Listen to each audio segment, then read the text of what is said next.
Bonjour à tous, bienvenue sur ma chaîne à nouveau.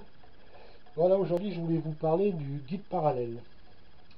Alors j'avais déjà fait une vidéo il y a un an à peu près sur le guide parallèle. Et donc j'en refais une et je vais supprimer l'ancienne et puis faire celle-ci que je pense plus pertinente. Alors d'abord il faut savoir une chose, qu'un guide parallèle porte très mal son nom parce qu'un guide parallèle ne doit pas être parallèle. Un guide parallèle doit toujours avoir une ouverture vers l'extérieur. Voilà, comme ça. Enfin, comme ça, là, c'est exagéré, mais voilà. En gros, quelques dixièmes d'écartement. Voilà, quelques dixièmes de millimètre d'écartement. Alors pourquoi? Ben, c'est très simple, hein. Voilà. Donc là, on est là. Quand on coupe, il n'y a qu'une seule dent qui coupe, hein. La coupe, elle se fait ici, elle se fait par ici, hein. Selon la hauteur de votre pièce, elle se fait là, hein.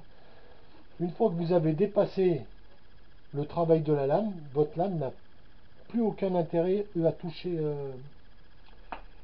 Votre pièce n'a plus aucun intérêt à toucher la lame. Donc elle doit passer librement et être reprise par le couteau diviseur. Chez moi c'est un clou parce que c'est une installation artisanale. Donc je n'ai pas de... J'aurais pu en fabriquer un avec une équerre pliée, peu importe. Ça me convient très bien. Et votre pièce doit glisser tout à fait tranquillement. Alors là, j'ai sorti la lame exagérément pour une meilleure visibilité, mais ça par contre aussi c'est complètement interdit. Justement, j'ai refait cette vidéo parce que hier matin, hier ou avant-hier matin, j'ai vu une vidéo justement où le gars, hein, c'est un professionnel, hein, par rapport à l'atelier qu'il a, il est même financé par des marques apparemment, hein, et on le voit, il coupe sa pièce. Alors, d'une part, la lame elle dépasse d'au moins 3 cm, et d'autre part, quand il arrive ici, on voit bien que la lame continue à balancer de la poussière et à couper, quoi. C'est un professionnel, hein, qui. C'est pour ça que je reviens là-dessus, parce que moi je suis pas professionnel du bois, hein. Je travaille dans l'industrie, mais pas dans l'industrie du bois. Mais là, on est dans le scandale absolu, hein. Ça, c'est interdit, hein. C'est même pas moi qui le dis, hein. C'est pas une invention que j'ai trouvée en me levant ce matin. Ça, c'est complètement interdit. Couper comme ça, c'est inutile et puis interdit. Donc, quand on a même plusieurs, eh ben, on vient régler sa lame à chaque fois. Si vous avez plusieurs épaisseurs, vous avez trois épaisseurs de bois, vous avez celle-là, voilà. Là, vous venez régler, là, vous revenez régler. Même si vous avez qu'une seule pièce à couper, un petit bout de pièce vite fait, je fais une cale, n'importe quoi, je coupe, ça, c'est même pas la peine, hein. Ça tombe sous le sens, hein. Ça, on voit ça, regardez et vous verrez bien qu'il y a peu de gens qui mettent l'accent. J'ai vu un site espagnol où le gars il faisait une démonstration des accidents probables. Et le gars il a tout à fait raison, hein.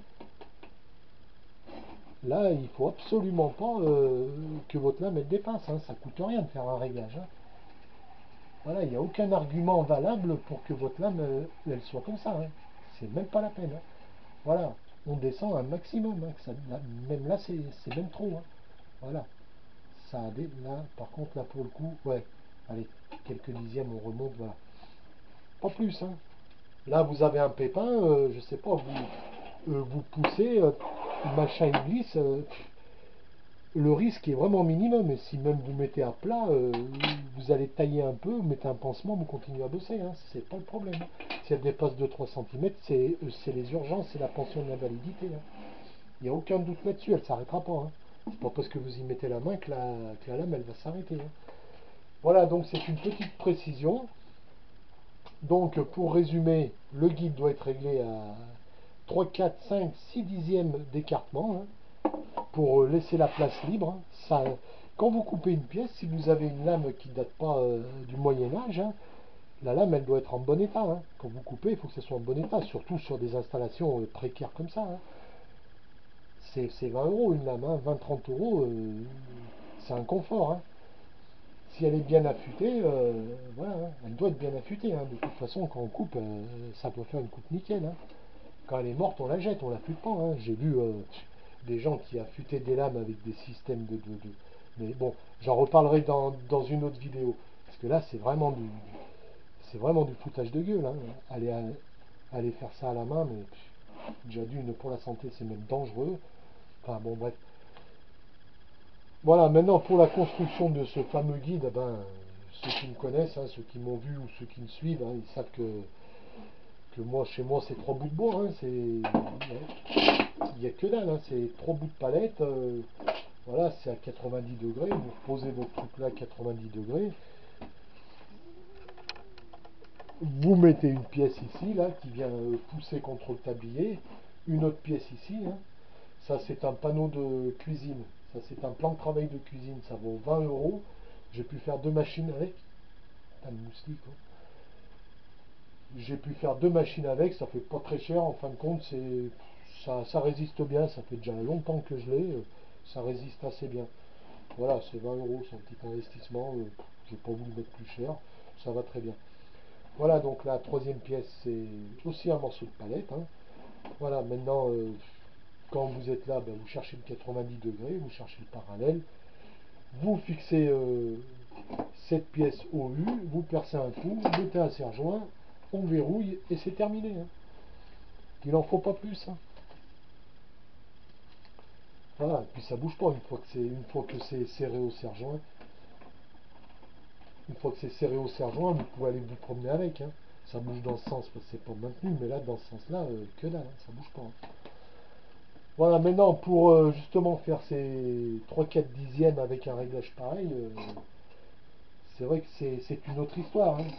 Donc vous vous imaginez bien que je vais vous sortir quelque chose de haute technologie. Hein. Donc on prend son guide et on vient poser ici une vis. On vient poser une vis qui dépasse. Je vais peut-être recadrer, hein, ça serait peut-être pas plus mal. Je vais avancer un peu la caméra. Là, ici, très bien. Voilà, ici j'ai mis une vis. Hein. Donc cette vis, c'est une vis de réglage. Hein. Alors moi j'ai eu de la chance, c'était la seule et unique que j'avais dans mon atelier, c'est une vis à tête arrondie. Alors c'est super parce que ça esquinte moins le tablier. Hop, on remet ça ici. Hop là, on remet ça ici. Donc ma vis se trouve ici. Un tournevis cruciforme. Quand je dévisse, eh ben, j'éloigne cette pièce de mon tablier, donc j'ouvre, et si je suis trop ouvert, eh ben, je revisse et hop, ça revient. C'est tout. Il n'y en a pas plus à faire. Vous verrouillez votre truc, vous prenez votre cote ici et c'est terminé. Il n'y a pas besoin de contrôler, c'est sûr à 100% que je suis juste. Voilà. Donc moi le couteau diviseur, j'en ai pas. Hein. Comme je vous ai dit, c'est une scie artisanale. Hein. Je mets un clou, hein. Je mets un clou comme ça. Quand je veux l'enlever, je mets un coup de tenaille. Je l'enlève, je le remets. C'est très souple comme système. Ça ne me gêne pas puisque je fais autre chose avec cette machine. Mais ça sera le sujet d'une autre vidéo. Voilà, que dire de plus sur le guide parallèle apparemment bah, rien. Hein. Voilà, si vous avez si vous avez des questions, des trucs comme ça, bon, bah, j'y répondrai avec grand plaisir. Hein. N'hésitez pas à poser une question, j'ai peut-être zappé quelque chose. Voilà, donc en résumé, ce qu'il faut retenir de cette petite vidéo, on coupe son bois, la lame qui sort un minimum pour sa sécurité. Hein. De toute façon, qu'elle sorte à 3 cm, j'en vois pas l'intérêt, à part de voir la lame et s'estropier à vie. Après quoi, voilà, avoir de l'ouverture, voilà, c'est les deux bases du guide parallèle. Hein. Être bien plat, hein, ici, bien sûr. Hein, voilà, on prend une petite équerre, elle est là. Voilà, on se met en sortie de lame, on regarde, ouais, on a 90. Waouh, ici on est 90. Alors j'en ai vu qui mettaient une lampe de poche. Hein. Moi, si je mets une lampe de poche, hein, je vous dis franchement, je vais voir ici. Hein. Mais je travaille pas au micro. Hein. Non, c'est pour faire 3 meubles et la niche du chien, j'en ai rien à foutre. Hein. Je suis pas au. S'il y a 3 dixièmes de trop, je mets un coup de ponceuse. Hein. C'est pas ça qui me perturbe. Hein. Sur un meuble, 3 dixièmes, c'est des conneries. Hein. Prenez un meuble et puis commencez à mesurer de partout, vous allez prendre peur. Hein. Comme je le disais dans une autre vidéo, hein, c'est un métier de cache-misère. Hein. Voilà, hein, bon, il ne faut pas avoir 4 mm d'écart, bien sûr, mais 2-3 dixièmes, ça passe. Hein. 2-3 dixièmes, vous trafiquez toujours, hein. Pour ça, il y a le mastic, il y a le ponçage, on peut rajouter des pièces, c'est pas un problème, hein.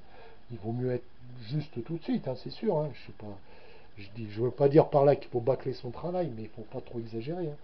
J'ai vu un gars, moi, il mettait un comparateur, il tournait sa pièce, il réglait comme ça, mais quand la machine est en route, elle va avoir un effet, et puis surtout un effet de, comment on dit, de se mettre en travers, vu la puissance, votre comparateur, il sert plus à rien. Et en plus, sur des trucs comme ça, hein, ça c'est du précaire, on est à la limite du tolérable, hein. Là, ça va, moi j'ai bien fixé en dessous et tout, mais c'est c'est limite, hein. Moi j'aurais pu acheter, j'en ai eu ce qu'on achète là, comme ils appellent ça, des scie sous table. Ça m'intéressait pas parce que c'est pas assez souple, on peut pas en faire ce qu'on veut. C'est, ça m'intéressait pas. Puis elle était bruyante, je l'ai filé à un voisin, ça m'intéressait pas. Du coup j'ai investi dans une scie circulaire et puis j'ai fabriqué ça, c'est tout aussi bien. Ça fait des années que je fais ça, ça n'a jamais bougé. Voilà, eh ben, je vous remercie. Si vous avez apprécié la vidéo, eh ben, mettez un petit pouce, hein, si vous voulez. Moi, ça m'encouragera à en faire d'autres parce qu'il y a beaucoup à dire, hein. Il y a beaucoup à dire sur le travail du bois et je vais en dire beaucoup, hein. Je suis pas un pro, mais tout ce que je fais, j'essaye de le faire bien avec un minimum de dépenses et puis surtout un minimum de prise de tête. Allez, je vous souhaite une bonne bricole, à bientôt.